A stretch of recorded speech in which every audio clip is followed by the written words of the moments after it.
श्री राम दोस्तों, स्वागत है आपका शिव पुराण विद्वेषण संहिता 13वें अध्याय में।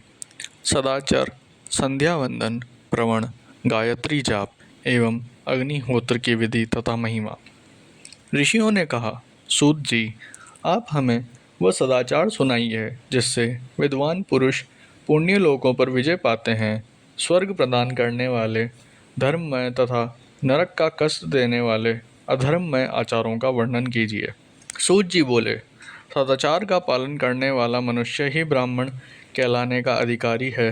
वेदों के अनुसार आचार का पालन करने वाले एवं वेद के अभ्यासी ब्राह्मण को विप्र कहते हैं। सदाचार, वेदाचार तथा विद्या गुणों से युक्त होने पर उसे द्विज कहते हैं।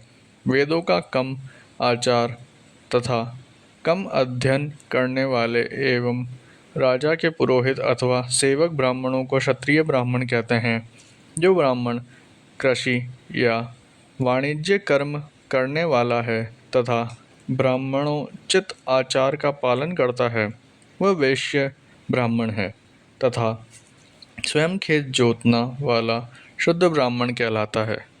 जो दूसरों के दोष देखने वाला तथा परद्रोही है, उसे चांडाल द्विज कहते हैं। क्षत्रियों में जो पृथ्वी का पालन करता है वह राजा है तथा अन्य मनुष्य राजत्वहीन क्षत्रिय माने जाते हैं।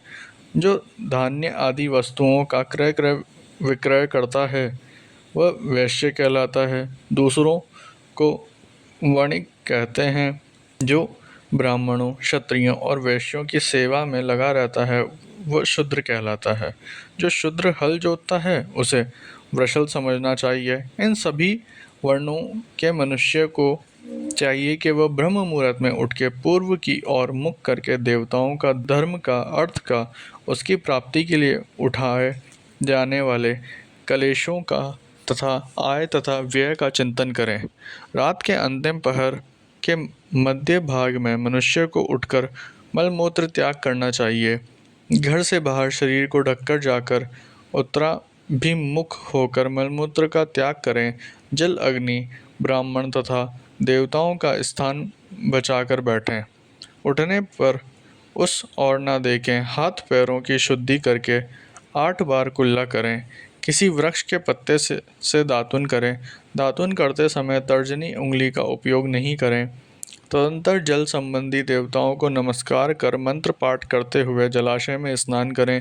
यदि कंठ तक या कमर तक पानी में खड़े होने की शक्ति ना हो तो घुटने तक जल में खड़े होकर ऊपर जल छिड़क कर मंत्रोच्चारण करते हुए स्नान का तर्पण करें।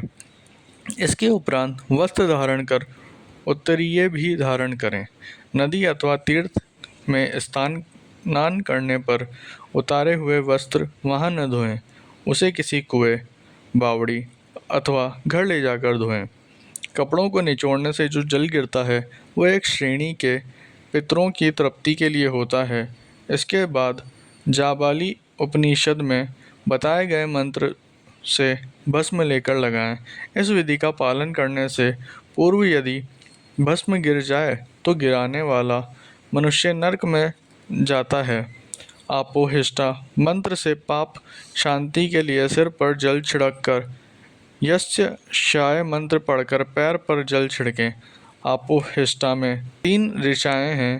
पहली ऋचा का पाठ कर पैर, मस्तक और हृदय में जल छिड़कें। दूसरी ऋचा का पाठ कर मस्तक, हृदय और पैर पर जल छिड़कें तथा तीसरी ऋचा का पाठ करके हृदय, मस्तक और पैर पर जल छिड़कें। इस प्रकार से स्नान को मंत्र स्नान कहते हैं। किसी अपवित्र वस्तु से स्पर्श हो जाने पर, स्वास्थ्य ठीक न रहने पर, यात्रा में या जल उपलब्ध न होने की दशा में मंत्र स्नान करना चाहिए। प्रातः काल की संध्योपासना में गायत्री मंत्र का जाप करके 3 बार सूर्य को अर्घ्य दें।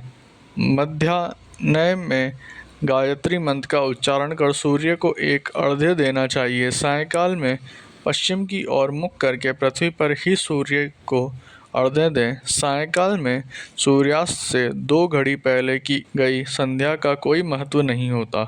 ठीक समय पर ही संध्या करनी चाहिए। यदि संध्योपासना किए बिना एक दिन बीत जाए तो उसके प्रायश्चित हेतु अगली संध्या के समय 100 गायत्री मंत्र का जाप करें।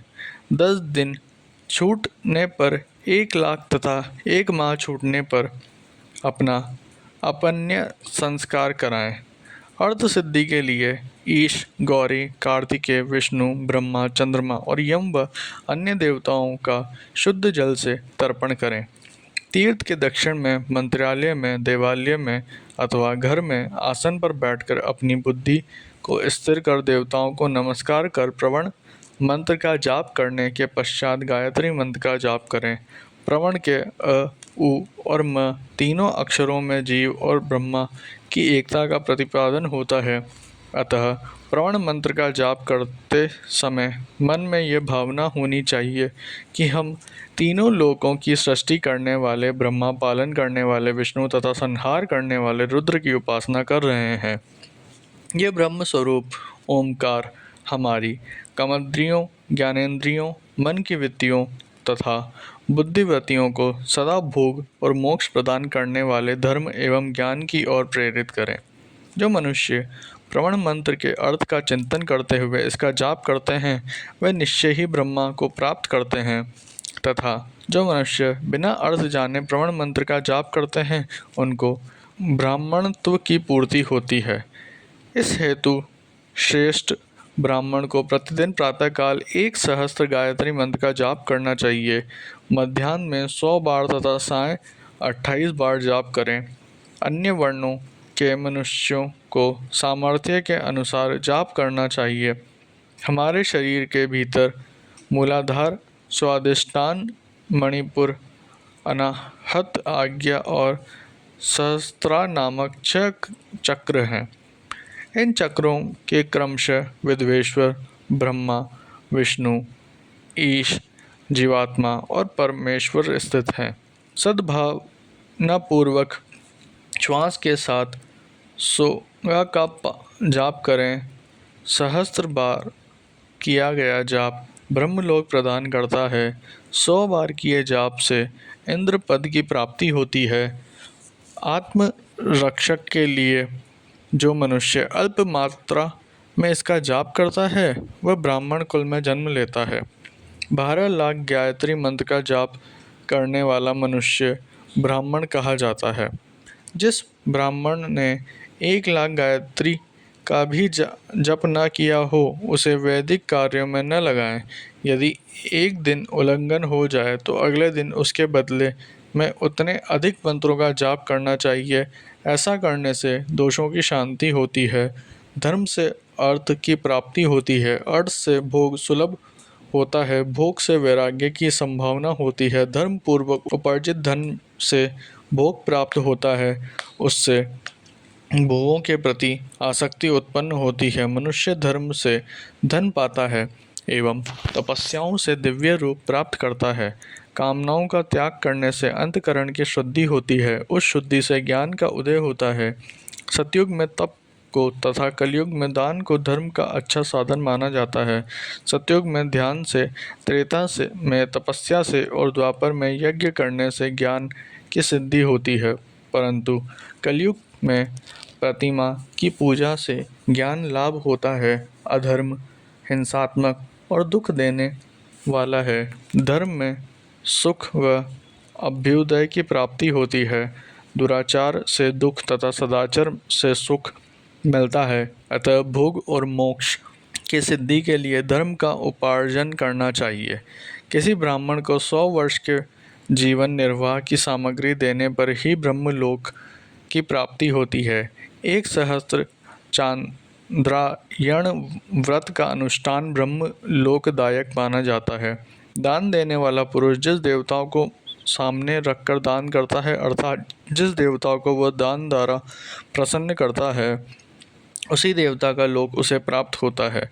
धनहीन पुरुष तपस्या कर अक्षय सुख को प्राप्त कर सकता है। ब्राह्मण को दान ग्रहण कर तथा यज्ञ करके धन का अर्जन करना चाहिए। क्षत्रिय बाहुबल से तथा वैश्य ऋषि एवं गोरक्षा से धन का उपार्जन करें।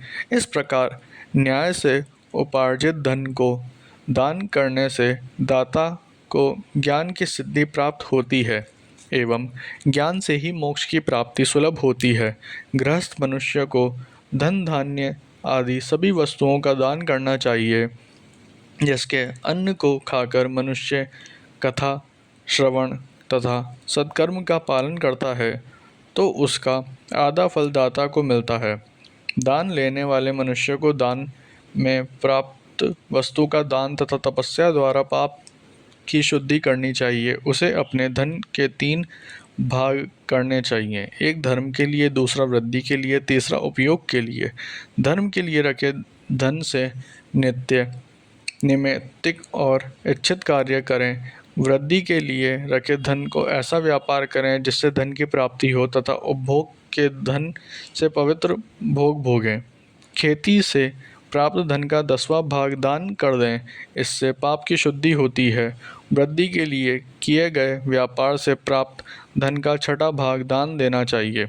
विद्वान को चाहिए कि वह दूसरों के दोषों का बखान ना करे। ब्राह्मण भी दोषवश दूसरों के सुने या देखे हुए छिद्र को कभी प्रकट ना करें। विद्वान पुरुष ऐसी बात ना कहें जो समस्त प्राणियों के हृदय में रोष पैदा करने वाली हो।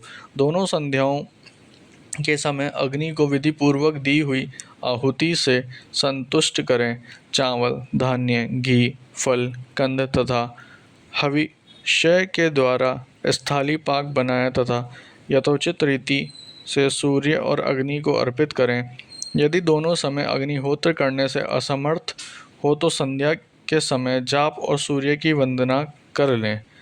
आत्मज्ञान की इच्छा रखने वाले तथा धनी पुरुष को इसी प्रकार उपासना करनी चाहिए। जो मनुष्य सदा ब्रह्म यज्ञ करते हैं, देवताओं की पूजा, अग्नि पूजा और गुरु पूजा प्रतिदिन करते हैं तथा ब्राह्मणों को भोजन तथा दक्षिणा देते हैं, वह स्वर्गलोक के भागी होते हैं।